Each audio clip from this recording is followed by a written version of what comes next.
قرآن ہے میرا رہنما، قرآن شفا ہے، نور ہے قرآن، جلا دل کی میرا قرآن، رضا رب کی میرا قرآن، قرآن قرآن۔ الحمد للہ رب العالمین والصلاة والسلام علی سید المرسلین، اما بعد فاعوذ باللہ من الشیطان الرجیم، بسم اللہ الرحمن الرحیم۔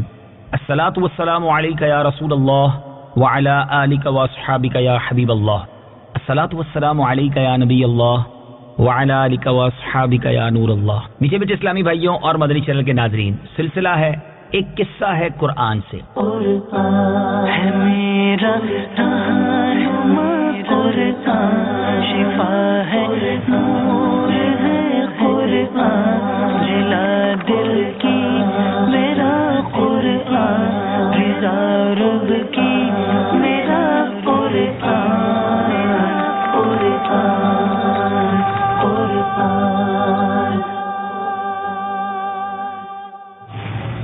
آج ایک اور قصہ، آج ایک اور واقعہ لے کر آپ کے لیے حاضر ہوئے ہیں۔ ویسے تو آپ نے بہت سارے ستارے دیکھے ہوں گے آسمان پر چمکتے ہوئے، مگر آج ایک ایسا قرآنی واقعہ، ایک ایسا قرآنی قصہ آپ کو سنانا ہے جس میں ایک بہت ہی زبردست روشن ستارے کی بات ہے، جس کی چمک دمک کیسی تھی، اور اس ستارے کو جس نے دیکھا اس کی تعبیر اسے کیا بتائی گئی۔ بڑا عجیب و غریب واقعہ ہے۔ حضرت ابراہیم علیہ السلام کا بہت پیارے انداز میں اس واقعے میں ذکر خیر ہے۔ آئیے آپ کو یہ واقعہ سناتے ہیں۔ مفسرین کا بیان ہے کہ نمرود بن کنعان بڑا جابر بادشاہ تھا۔ سب سے پہلے اس نے تاج شاہی اپنے سر پر رکھا۔ اس سے پہلے کسی بادشاہ نے تاج نہیں پہنا تھا، بلکہ یہ لوگوں سے زبردستی اپنی پرستش کرواتا تھا۔ کاہن اور نجومی اس کے دربار میں بکثرت اس کے قریب رہا کرتے تھے۔ نمرود نے ایک رات یہ خواب دیکھا کہ ایک ستارہ نکلا اور اس کی روشنی میں چاند، سورج وغیرہ سب ستارے بے نور ہو کر رہ گئے۔ کاہنوں اور نجومیوں نے اس خواب کی یہ تعبیر دی کہ ایک ایسا فرزند پیدا ہوگا کہ جو تیری بادشاہی کے زوال کا باعث ہوگا۔ یہ سن کر نمرود بے حد پریشان ہو گیا اور اس نے یہ حکم دے دیا کہ جو بھی بچہ پیدا ہو، جو بھی لڑکا پیدا ہو، اس کو قتل کر دیا جائے۔ اب اس شہر میں ہزاروں بچے قتل کر دیے گئے، مگر تقدیرات الہیہ کو کون ٹال سکتا ہے۔ اسی دوران حضرت ابراہیم علیہ السلام پیدا ہو گئے اور بادشاہ کے خوف سے ان کی والدہ نے شہر سے دور پہاڑ کے غار میں ان کو چھپا دیا، اور اس غار میں چھپ کر آپ کی والدہ آپ کو روزانہ دودھ پلایا کرتی تھی۔ بعض مفسرین کا قول ہے کہ 7 برس کی عمر تک، اور بعضوں نے یہ تحریر فرمایا کہ 17 برس تک آپ اسی غار میں پرورش پاتے رہے۔ اس زمانے میں عام طور پر لوگ ستاروں کی پوجا کیا کرتے تھے۔ ایک رات آپ علیہ السلام نے زہرہ یا مشتری ستارے کو دیکھا تو قوم کو توحید کی دعوت دینے کے لیے آپ نے بڑے ہی نفیس اور دل نشین انداز میں لوگوں کے سامنے کچھ اس طرح تقریر فرمائی کہ اے لوگو، کیا ستارہ میرا رب ہے؟ پھر جب وہ ستارہ ڈوب گیا تو آپ نے فرمایا کہ ڈوب جانے والوں سے میں محبت نہیں رکھتا۔ پھر اس کے بعد جب چمکتا چاند نکلا تو آپ نے فرمایا کیا یہ میرا رب ہے؟ مگر جب وہ بھی غروب ہو گیا تو آپ نے فرمایا کہ اگر میرا رب مجھے ہدایت نہ فرماتا تو میں بھی انہی گمراہوں میں سے ہوتا۔ پھر چمکتے دمکتے سورج کو دیکھا تو آپ نے فرمایا یہ تو ان سب سے بڑا ہے، کیا یہ میرا رب ہے؟ تو پھر جب یہ بھی غروب ہو گیا تو آپ نے فرمایا کہ اے میری قوم، میں ان تمام چیزوں سے بیزار ہوں جن کو تم خدا کا شریک ٹھہراتے ہو، اور میں نے اپنی ہستی کو اس ذات کی طرف متوجہ کر لیا ہے جس نے آسمانوں اور زمینوں کو پیدا فرمایا ہے۔ بس میں صرف اسی ایک ذات کا عابد اور پجاری بن گیا ہوں، اور میں شرک کرنے والوں میں سے نہیں ہوں۔ پھر ان کی قوم ان سے جھگڑا کرنے لگی تو آپ نے فرمایا کہ تم لوگ مجھ سے خدا کے بارے میں جھگڑتے ہو، اس خدا نے مجھے ہدایت دی ہے اور میں تمہارے جھوٹے معبودوں سے بالکل نہیں ڈرتا۔ سن لو، بغیر میرے رب کے حکم کے تم لوگ میرا کچھ نہیں بگاڑ سکتے۔ میرا رب ہر چیز کو جانتا ہے، کیا تم لوگ میری نصیحت کو نہ مانو گے؟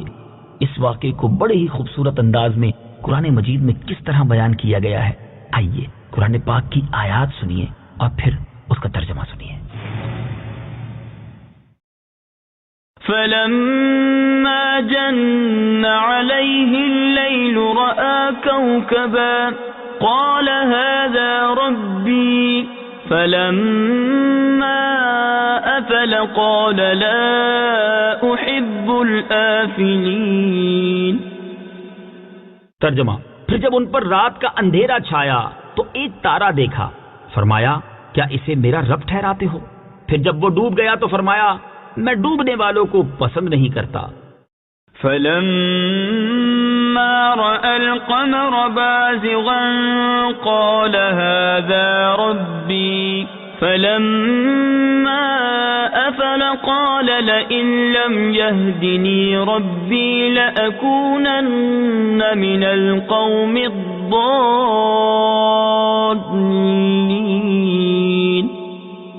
ترجمہ: پھر جب چاند چمکتا دیکھا تو فرمایا کیا اسے میرا رب کہتے ہو؟ پھر جب وہ ڈوب گیا تو فرمایا اگر مجھے میرے رب نے ہدایت نہ دی ہوتی تو میں بھی گمراہ لوگوں میں سے ہوتا.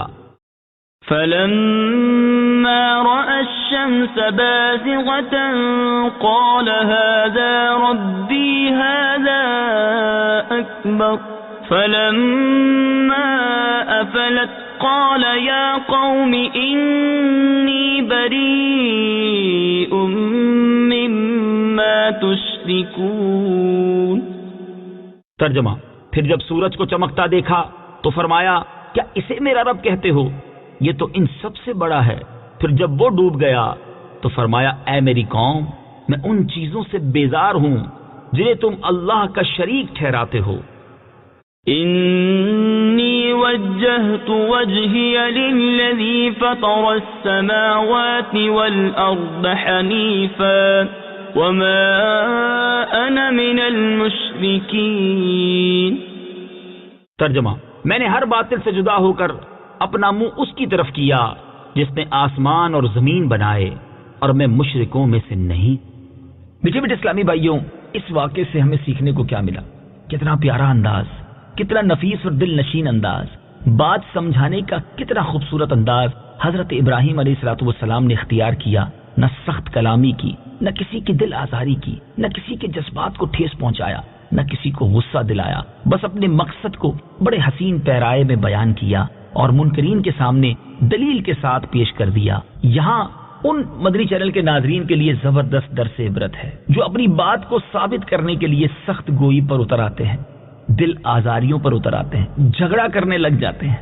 نہیں میرے میٹھے اسلامی بھائیوں، اپنی بات پیار سے بھی سمجھائی جا سکتی ہے، دلیل کے ساتھ اچھے انداز میں بھی سمجھائی جا سکتی ہے. حضرت ابراہیم علیہ السلام کی یہ دلیلیں دینا، اس قوم کو اس انداز میں سمجھانا ہم سب کے لیے بہت بڑا درس ہے کہ اگر آپ لڑائی کر کے، جھگڑا کر کے، یہ کسی کو اس کی دل آزاری کر کے بات سمجھانا چاہیں گے تو بات دل میں اترنا بہت مشکل ہے. اس بات کو اس مثال سے سمجھیے کہ کسی گھڑے میں پانی ڈالنے سے پہلے، کسی برتن میں پانی بھرنے سے پہلے اگر اس میں پہلے ہی سوراخ کر دیا جائے تو پانی سے وہ برتن بھرا نہیں کرتا. ہم بعض اوقات بات شروع کرنے سے پہلے، بات سمجھانے سے پہلے کسی کو ذلیل کر کے اس کا دل توڑ کر پہلے ہی دل میں سوراخ کر دیتے ہیں اور پھر ہم کہتے ہیں ہماری بات سامنے والا مانتا نہیں. آپ نے اپنی جگہ ہی کھو دی ہے اس کے دل کے اندر سے.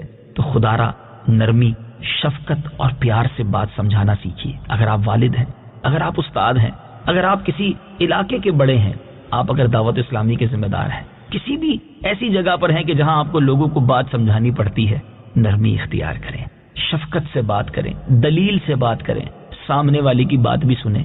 انشاءاللہ آپ کی بات اگر صحیح ہوئی تو دل میں ضرور جگہ بنائے گی. دعوت اسلامی کا مدنی ماحول آپ کے سامنے ہے اور امیر اہل سنت کی مثال ہمارے سامنے ہے. آپ اکیلے ہی دعوت اسلامی کے اس پیغام کو لے کر چلے تھے.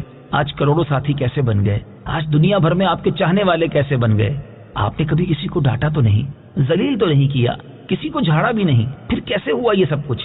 جی ہاں، یہ احسن انداز کی منہ بولتی تصویر ہے. آئیے ہم بھی اس انداز کو اختیار کرتے ہیں، انشاءاللہ اسی میں ترقی ہے.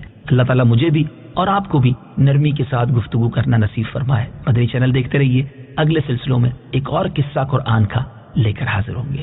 صلو علی الحبیب صلی اللہ تعالی علی محمد صلی اللہ علیہ وسلم. قرآن ہے میرا رہنما، قرآن شفا ہے